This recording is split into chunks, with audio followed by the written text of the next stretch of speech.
Allez, let's go. Ce qu'on va voir aujourd'hui, c'est ce que fait un ingénieur d'affaires ou business manager qui te coûte 20 000 euros par an. En gros, comment est-ce qu'un business manager dans une société de conseil, il s'y prend pour trouver à ta place tes clients et pourquoi est-ce que ça te coûte 20 000 euros par an.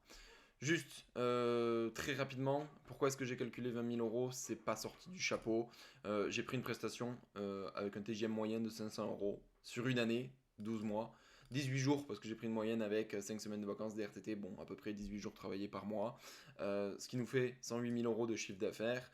Une ESN va prendre entre 15 et 25% de marge. On arrive à 128 000 euros. Donc le delta, c'est 20 000 euros de manque à gagner pour toi qui es freelance avec un TJM de 500 euros, qui est un TJM standard pour des freelances avec de l'expérience. Ce qu'on va voir du coup dans cette vidéo, c'est pourquoi est-ce que le business manager il existe, comment est-ce qu'il travaille concrètement et ce qu'il fait que tu peux faire toi-même pour trouver tes clients, la prospection, et donc comment est-ce que tu vas pouvoir faire pour pouvoir récupérer ces 20%. Et ensuite, petite conclusion quand même pour voir comment est-ce qu'on peut faire les choses. On va attaquer direct dans le dur. Pourquoi est-ce que ça existe? En gros, le business manager, il prospecte à ta place, il négocie à ta place et il gère les contrats. La société de conseil, en fait, son rôle, ça va être de trouver les prestations pour toi. Ce qu'ils font, c'est qu'ils mettent à disposition des entreprises les ressources, souvent appelées consultants, pour répondre aux besoins des clients. Comment est-ce qu'ils font ça? Ben, d'un côté, ils vont faire de la prospection pour trouver les clients. Ils négocient à ta place, c'est-à-dire que ce n'est même pas toi qui vas avoir le pouvoir de négocier auprès de ton client. Toi, tu vas négocier auprès de ta société de conseil, d'avoir tes 500 euros de TGM. Par contre, tu ne sais pas ce que négocie le business manager auprès de ton client. Donc ça, c'est un premier point noir, c'est que c'est une boîte noire, l'ingénieur d'affaires. Certains vont être plus transparents que d'autres. Si tu leur demandes de la transparence, ils vont te dire, bon ben voilà, moi je négocie pour être à 620 et faire 120 euros de marge par jour. C'est une marge qui est assez standard de faire 100 euros par jour. Oui, c'est énorme. C'est ce qu'on va pouvoir essayer d'éviter pour pouvoir récupérer cet argent-là directement pour toi. Sache que si ça reste un humain, l'ingénieur d'affaires, si tu lui demandes de la transparence et que tu es OK sur le fait qu'il va se prendre 100 euros, il pourra te la donner. Ensuite, il gère les contrats et les référencements. Donc là, c'est un petit point un petit peu plus dur sur lequel en effet, si tu veux travailler pour Thales, par exemple, et que tu vas travailler sur des gros projets où il y a des risques, si tu casses des machines qui coûtent plusieurs millions, il va te falloir des assurances assez élevées. Certaines grosses boîtes, exemple de Thales, ne vont pas s'amuser à référencer Pierre Olivier, le petit freelance qui est développeur dans son coin, et la boîte super sympa. Ils vont pas s'amuser à faire ça et avoir 12 000 fournisseurs. Donc, ils préfèrent avoir des gros référencements. Par contre, il y a un point qui est hyper important dans la gestion de tes contrats, c'est que tu peux passer par des porteurs d'affaires. Si c'est toi qui apportes le business, le pourcentage ne sera pas le même. En gros, si tu vas voir un ingénieur d'affaires en lui disant trouve-moi tes missions, trouve-moi ma mission, il va prendre 20%. Si tu arrives en disant bon ben voilà, moi j'ai tel client chez Thales qui me veut dans son équipe, combien est-ce que tu prends pour me porter sur cette mission-là? Le positionnement ne sera pas du tout le même vu que c'est toi qui apportes le business. Donc, là encore une fois, c'est un petit peu différent, mais aller chercher les référencements grâce aux ESN ou au portage, où il y a encore d'autres solutions qui sont possibles, ça peut t'aider si c'est toi qui vas chercher le business. Par contre, en général, c'est le business manager qui le fait, il est là pour représenter Alten, et Alten étant une énorme société, ils vont avoir des énormes référencements, et ils vont te donner accès à des sujets sur lesquels toi, en y allant en direct, tu n'aurais pas accès à ces sujets-là. Donc ça, c'est un fait. Et pourquoi est-ce qu'ils existent aussi?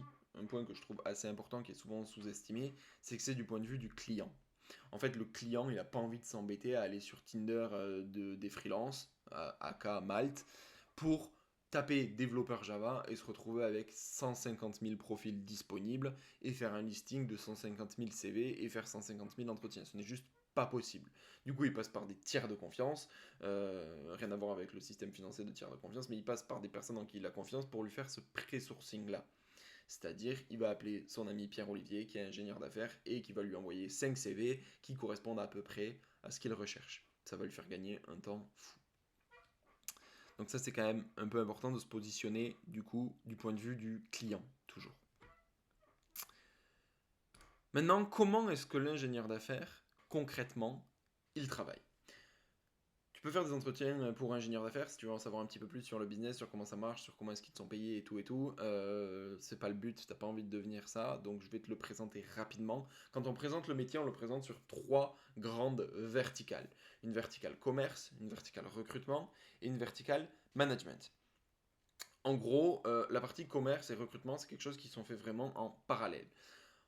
Comment est-ce qu'il fait son commerce? C'est une partie qui va t'intéresser parce que c'est ce que tu vas devoir faire à sa place. Il fait d'abord ce qu'on appelle la prospection. Il y a plusieurs leviers de prospection, on va le voir un petit peu plus tard dans la vidéo. Le but de la prospection, c'est de trouver des clients qu'il n'a pas encore, d'aller chercher des besoins. Donc pour ça, il va généralement appeler des clients, prendre rendez-vous avec eux. Lors du rendez-vous des clients, il va dire bon ben voilà, moi j'ai les meilleurs développeurs Java, je pourrais vous les présenter. Vous avez peut-être des besoins en Java. Ok, le client dit en effet, j'ai peut-être un besoin. Donc là, il y a un cadrage qui est fait. Ce qu'on appelle le cadrage, c'est ce qui permet de définir si c'est un vrai ou un faux besoin.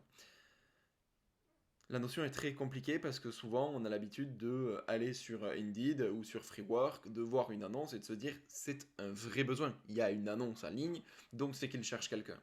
Ça déjà c'est faux et c'est pour ça que je conseille de arrêter de postuler bêtement sur des annonces parce que généralement quand les annonces sont là depuis plus de 48 heures c'est que c'est mort.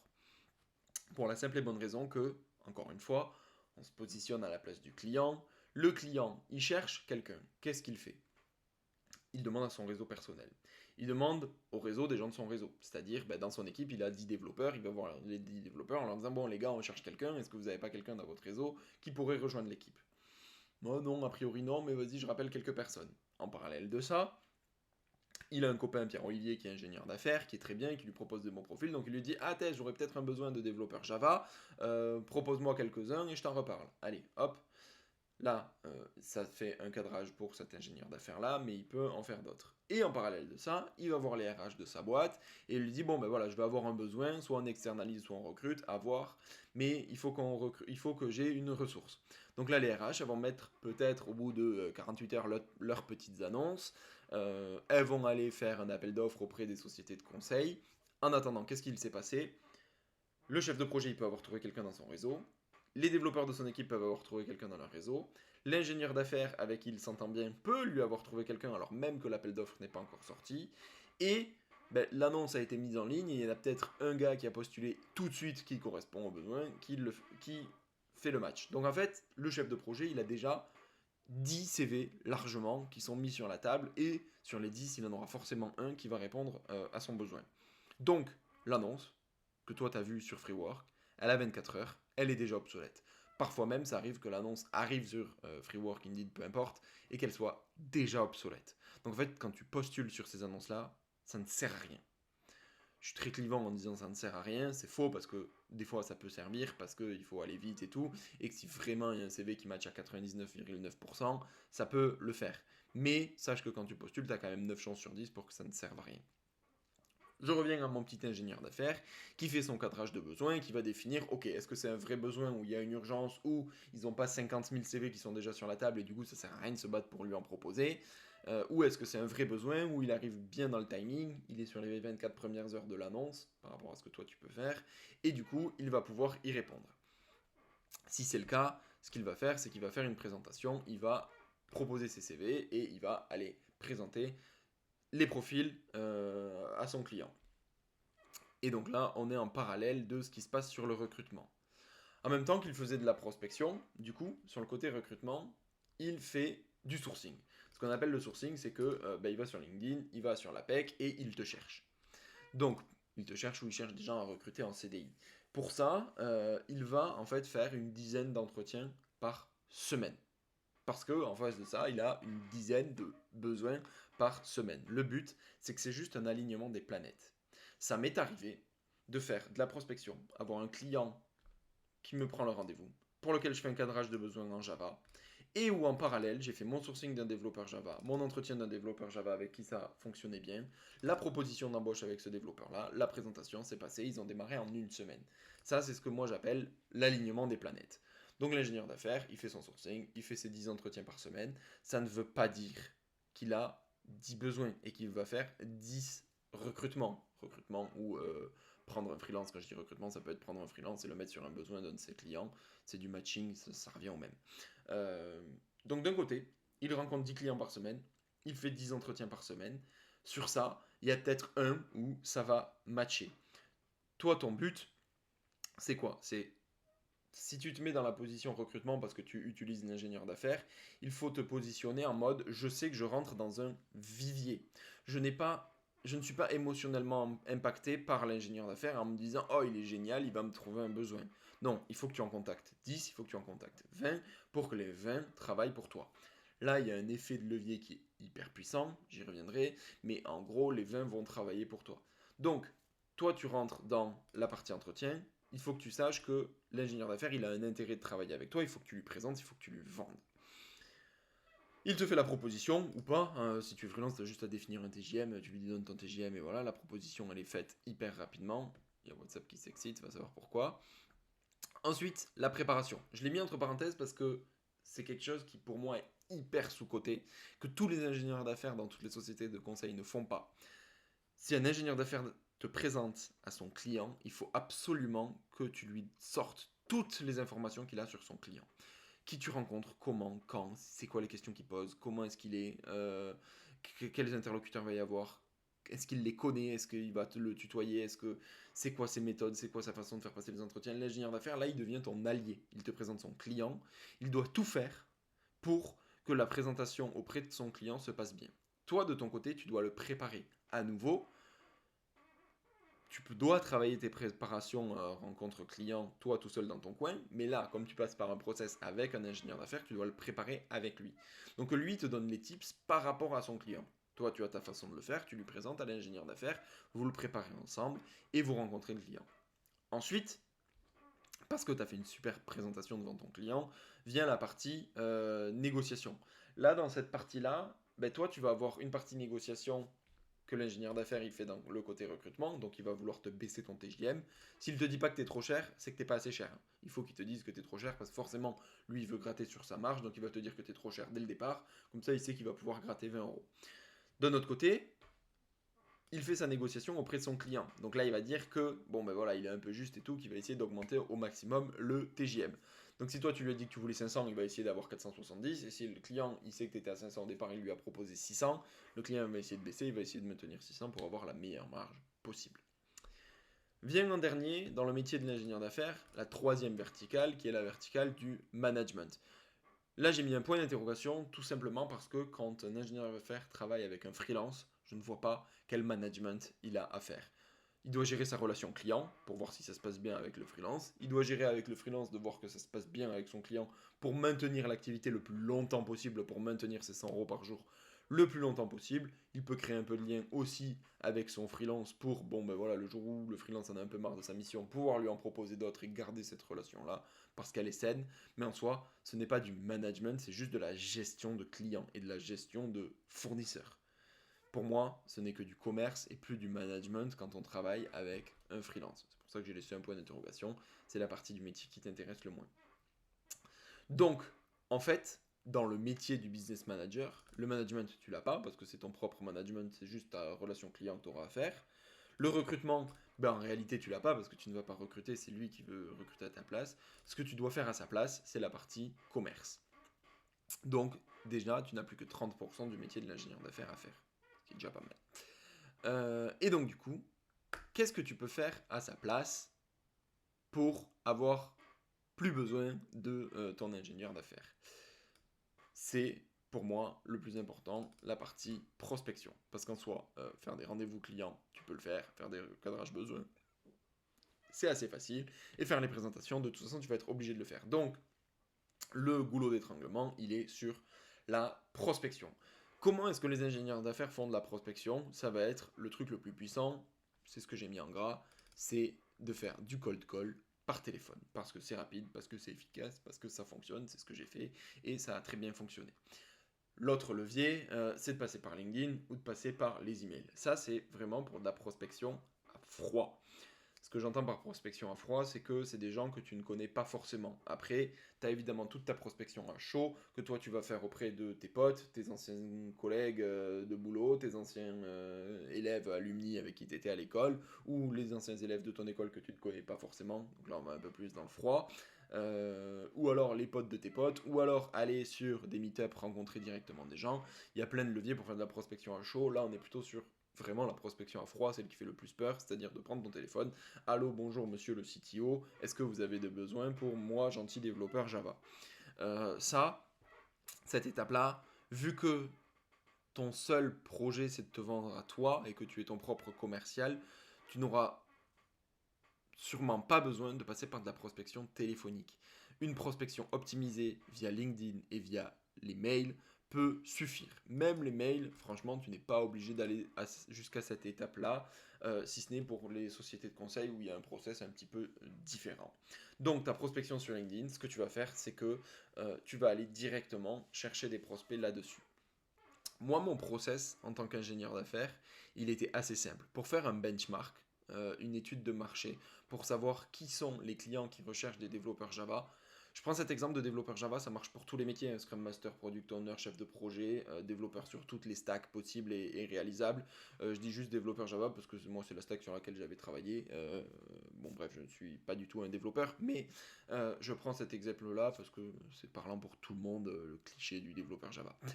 Donc, moi, ce que je fais, c'est que je vais sur Indeed, parce que je trouve que la plateforme de recherche d'emploi sur LinkedIn, elle est pourrie.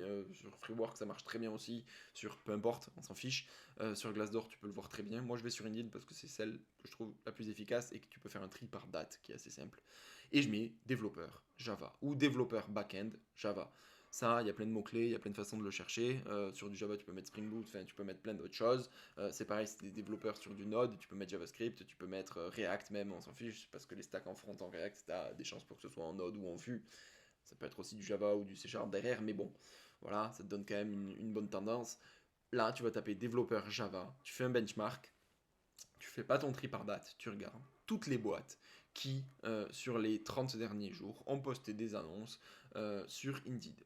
Ça, si tu le fais tous les mois, ben, tu vas avoir à la fin de l'année normalement toutes les boîtes susceptibles de recruter sur une année entière, toutes les boîtes qui sont sur la stack dans ta ville.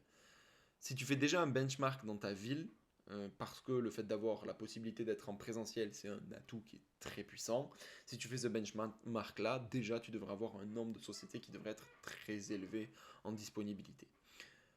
Exactement comme un ingénieur d'affaires, ton but, ce n'est pas forcément de trouver un besoin pour tout de suite. Le but, c'est d'avoir des contacts dans chaque boîte qui sont sur ta stack. Donc, tu vas faire ton benchmark, tu as 20 sociétés dans ta ville qui sont sur ta stack. Sur ces 20 sociétés-là, il faut que tu arrives à avoir des contacts dans chacune de ces sociétés. Pour le jour où tu vas être en besoin, et c'est pour ça que je dis que ta prospection, tu dois la faire quand tu n'es pas dans le rouge, quand tu n'es pas en galère parce que tu n'as plus de mission, pour que le jour où justement tu es en galère, ce n'est plus de la prospection à froid que tu fais, mais c'est de la relance avec des prospects qui sont chauds. Donc, tu vas faire ta prospection à froid sur tes 20 sociétés, tu vas essayer de trouver un contact. Pour essayer de trouver un contact, il y a plein de leviers. Via LinkedIn, tu vas faire des demandes d'ajout dans toutes ces boîtes à des freelance, donc des pairs, donc des personnes qui vont être comme toi, pour avoir des contacts, de savoir comment est-ce qu'ils sont entrés dans la société, pour que le jour où tu as besoin d'eux, ben, tu puisses leur dire, les gars, je suis en recherche, est-ce que vous recherchez dans votre boîte? Et aux clients finaux. Donc là, tu réfléchis, dans tes anciennes missions, c'était qui les décisionnaires? C'était qui t'ont permis de rentrer dans la boîte, qui avait pris la décision de dire je le prends ou je le prends pas? Chef de projet, PM, PO, Scrum, c'est pas forcément lui le décisionnaire, mais chef de projet, directeur de projet, responsable d'activité, CTO, il y a plein de mots-clés. Donc là, tu vas devoir réfléchir à qui est-ce qui est susceptible d'être ton manager et donc de te recruter. Tu évites les RH. Les RH, leur but, c'est de recruter des gens en CDI. Donc, même si c'est elles qui ont mis les annonces en ligne, tu les évites forcément parce que toi, ton but, c'est pas de te faire recruter par la boîte, c'est de trouver une prestation. Donc, le décisionnaire final, ça va être le chef de projet, ça va être la personne avec qui tu vas être amené à travailler. Ça, tu peux le faire directement sur LinkedIn. Tu n'as pas besoin du mail, tu n'as pas besoin du téléphone. Maintenant, comment est-ce que du coup tu vas faire pour récupérer ces 20% qui étaient actuellement pris par les ESN? Ben, tu vas prospecter, tu vas faire ton réseau, tu vas gagner en visibilité. Et le point qui est le plus important, c'est que tu vas faire un switch mental qui est que tu vas accepter de devoir faire un effort de commercial. En gros, tu as accepté en passant freelance pour avoir plus de liberté, pour gagner mieux ta vie, pour plein de raisons qui sont tes raisons propres, qu'on va pas remettre en question maintenant. Tu as accepté de devoir faire ta compta, tu as accepté de devoir faire tes déclarations, tu as accepté de devoir gérer tes finances pour tes congés, tu as accepté de devoir gérer ta retraite, tu as accepté d'avoir plus de difficultés pour obtenir un prêt. Tout ça, ça fait partie du package. Si tu n'acceptes pas de devoir faire un effort commercial, ben, tu continueras de avoir une société de conseil qui va prendre ces 20% là. C'est ok. Par contre, pour moi, je pense que le skills de savoir prospecter, de savoir faire ton commerce, il vaut beaucoup moins cher que ces 20% là. C'est-à-dire que tu peux acquérir ce skills là, tu peux monter en compétence, tu peux optimiser ton temps pour en ne prenant que 10 minutes par jour ou en ne prenant que sur certaines périodes un temps de prospection, gagner ces 20% là alors que ça te coûtera beaucoup moins cher de le faire. Ça, c'est à toi de voir, mais si tu acceptes de faire cet effort commercial-là, tu récupéreras au minimum 20 000 euros par an. Sachant que du coup, quand tu auras tes clients en direct, tu auras aussi moins de stress pour trouver tes clients parce que ce sera plus une boîte noire de savoir comment est-ce que l'ingénieur d'affaires trouve tes clients, ce sera toi qui le feras. Une fois que tu es maître de ce process-là, tu auras beaucoup moins de stress sur qu'est-ce que je fais pendant mon intercontrat. C'est moi qui gère mon intercontrat, c'est moi qui ai le pouvoir, donc forcément, j'en ai moins peur. Ah, super, je corrige en live. On est sur une conclusion en point 5. C'est ce que je disais exactement actuellement. C'est que pour moi, il y a deux leviers du freelance. Il y en a un qui va être un CDI déguisé, qui va passer par un business manager, et c'est très bien, je ne blâme personne. Tu acceptes de prendre 100 euros par jour sur ton TJM. Tu as un effet de levier qui est énorme. C'est-à-dire que si tu contactes 10 ingénieurs d'affaires qui ont chacun 20 clients, tu as 200 clients potentiels. 10 ingénieurs d'affaires dans la même ville, il y a moyen que sur leurs 20 clients chacun, ils en aient beaucoup en commun. Donc, même si avec 10 ingénieurs d'affaires, tu as accès à 100 clients, c'est juste énorme. L'effet de levier est énorme. Donc, tu peux faire ça, surtout si tu commences en freelance, que tu n'as pas de réseau dans ta ville, que vraiment tu es sur du froid, que tu n'as jamais fait de prospection. Franchement, fais ta première expérience. Tu acceptes, tu rencontres tes 10 ingénieurs d'affaires, tu leur dis, moi je suis OK pour que vous preniez 100 euros de marge sur mon TJM. Franchement, faisons-le en transparence. Moi, je suis prêt à accepter un TJM entre 450 et 500. Si tu arrives à avoir 600 auprès de ton client, tu me mets à 500, on est tous trop contents. Si tu n'arrives pas à avoir 600, ben, on dégrade un petit peu. Moi, j'accepte de dégrader un peu. Franchement, fais-le en transparence. Si tu acceptes d'avoir cette transparence-là, peut-être que l'ingénieur acceptera de l'avoir aussi. Bon, après, tu peux très bien tomber sur quelqu'un qui dit ah ouais, moi j'arrive pas à être à 600, je suis à 550, donc descends à 450. Toi, bon ben voilà, parce que tu es honnête, tu acceptes de descendre à 450. En fait, tu découvriras plus tard qu'il était à 600. C'est le jeu aussi, c'est une boîte noire, c'est comme ça. Là, c'est du gentleman agreement. Est-ce qu'il te le dit, est-ce qu'il te le dit pas, c'est un choix. Moi, je te dis toi d'être très transparent, de calculer ton TJM minimal, de lui expliquer ta situation. Et en échange, normalement, tu devrais avoir de la transparence. Si en échange, tu n'en as pas, l'ingénieur d'affaires, il se grille, tu ne travailleras plus avec lui, il peut se griller auprès des clients, parce que toi, tu peux aussi avoir une bonne relation à long terme avec ton client, et qu'un jour où ton client sache que en fait, l'ingénieur d'affaires te prenait 150 balles, alors qu'il disait à tout le monde qu'il prenait que 50. Bon, c'est un choix, tu peux passer par cet effet de levier-là, il est hyper puissant, donc tu peux le faire. Franchement, vas-y, ça peut te permettre de trouver une mission très rapidement. Les ingénieurs d'affaires, ils ont un intérêt à avoir des freelances parce qu'ils galèrent à recruter. L'histoire de l'alignement des planètes, si tu as 10 ingénieurs d'affaires que tu relances toutes les semaines, il y a forcément un moment où il y a un de ces gars-là qui va avoir un besoin pour toi. Il y a moyen qu'il y en ait 3 de ces gars-là qui vont avoir le même besoin chez le même client pour toi. Attention à ça. C'est quand même important que tu te grilles pas auprès de ce client-là, même si, bon, une fois que tu rencontres le client, tu peux lui dire, ben moi, mec, enfin, j'ai envie de trouver une mission. Oui, je vois 3 ingénieurs d'affaires, j'en vois même 10 en même temps. C'est ok, ils sont là pour me trouver des missions. Désolé, mais ils vous ont envoyé 3 fois mon CV. La problématique, c'est que des fois, ils ne l'envoient pas au même TJM. C'est pour ça que toi, tu peux être transparent auprès de tes clients, auprès de tes ingénieurs d'affaires, c'est de leur dire, moi, je rencontre d'autres ingénieurs d'affaires dans d'autres sociétés de conseil. Est-ce que vous pouvez envoyer mon profil à 600 euros? Moi, je suis à 500, vous m'envoyez à 600. Comme ça, même s'il y a 4 ingénieurs d'affaires qui envoient ton profil à la même société cliente, au moins ils l'envoient au même prix. Ça peut être un levier de transparence qui peut être aussi intéressant. Ou alors, tu décides d'aller plus loin, tu décides d'acquérir ce skills-là, de faire de la prospection, d'aller chercher des clients en direct. Et donc, tu deviens, moi, c'est la vision un peu plus entrepreneuriale que j'ai du freelance, c'est que tu vas chercher les clients en direct. La puissance de ce truc-là, c'est que pour ta première mission, en effet, d'avoir des ingénieurs d'affaires pour des missions d'un an, 2 ans, c'est très très bien, parce que ça te permet d'avoir cet effet de levier. Même pour tes premiers clients, on va chercher des missions longues. L'entrepreneur qui est freelance, il va faire de la régie au début, pendant peut-être 4-5 ans. Et puis en fait, il va se rendre compte qu'il a un portefeuille de clients, d'une dizaine de clients, et sur lequel il va pouvoir leur vendre des missions plus courtes, leur vendre de l'audit. Et c'est là que tu deviens un vrai entrepreneur, c'est que du coup, tu ne vends plus forcément ton temps au taux journalier, c'est que tu vas vendre ton temps sur ton expertise. Et donc là, d'avoir un portefeuille client qui est chaud et qui est bien fait, c'est hyper puissant. Là où si pendant 10 ans tu as travaillé avec des ingénieurs d'affaires, ben c'est pas toi qui as la relation directe, c'est pas toi qui as les référencements, c'est un mode de fonctionnement qui est un petit peu différent. Tu vas avoir des clauses, tu as des gentleman agreements avec les ingénieurs d'affaires, tu vas pas forcément aller en direct avec ces clients-là parce que c'est un peu border. Alors que si dès le départ tu as travaillé en étant en direct, ben derrière tu vas avoir un portefeuille client. Et ce portefeuille client, c'est ce qui va pouvoir te permettre de vivre. C'est ce qui va te permettre, quand tu vas être dans le rouge, de rappeler un ancien client avec qui ça s'était bien passé, de leur dire, vous n'avez pas un petit sujet pour moi sur lequel je peux vous filer un coup de main. Et où, ouais, il va peut-être te vendre des petites prestations à la semaine, mais c'est pas grave parce qu'il connaîtra déjà tes compétences, parce que tu auras déjà travaillé avec lui. Et c'est là que tu vas vendre du skills un peu de façon différente, c'est que tu vendras plus de la régie à 6 mois, tu vas vendre de l'audit, tu vas vendre d'autres choses. Donc c'est un peu toute la puissance du côté entrepreneur de l'ingénieur d'affaires. Donc voilà un peu tout ce que je peux dire par rapport au métier de l'ingénieur d'affaires et par rapport à ce que tu peux faire à sa place. Ça te coûte aujourd'hui 20 000 euros, c'est à toi de décider si justement tu peux acquérir ce skills-là. Je ferai d'autres vidéos pour savoir plus en détail comment prospecter, comment préparer tes entretiens. En gros, tous les skills que veut un business manager d'affaires, il fait à ta place et que tu vas pouvoir demain faire à sa place. Si tu as d'autres questions, n'hésite surtout pas à me les poser. Petit exercice, c'est que du coup maintenant tu vas faire de la prospection. Donc je te laisse par toi-même trouver un moyen de me contacter. LinkedIn, le plus simple. Tu peux essayer de trouver mon email quelque part. Tu peux essayer de trouver mon numéro de téléphone quelque part. Il y a des possibilités de le trouver, je le sais. Donc si tu le trouves, appelle-moi, envoie-moi un email, envoie-moi un message sur LinkedIn, je répondrai avec plaisir. Sur mon profil LinkedIn, tu peux directement prendre rendez-vous avec moi. Tu réponds à ce petit questionnaire-là.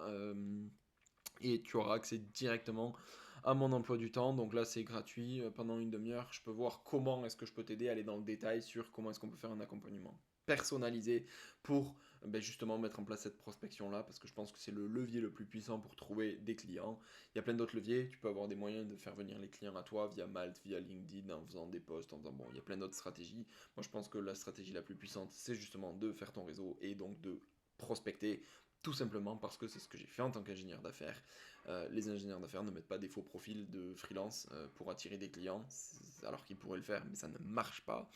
Donc je vois pas pourquoi est-ce que ça marcherait mieux pour des freelances en direct. Donc prospect, je pense que c'est le truc le plus puissant aujourd'hui en 2025, surtout sur le marché qu'on a actuellement. Je l'ai dit, si tu as des questions, trouve-toi un moyen de me contacter. Je vais pas te le donner ici. Je mets quand même peut-être mon lien de paiement pour lancer directement un accompagnement ou pour prendre rendez-vous avec moi dans la description de cette vidéo. Et du coup, je te dis à la prochaine. Salut.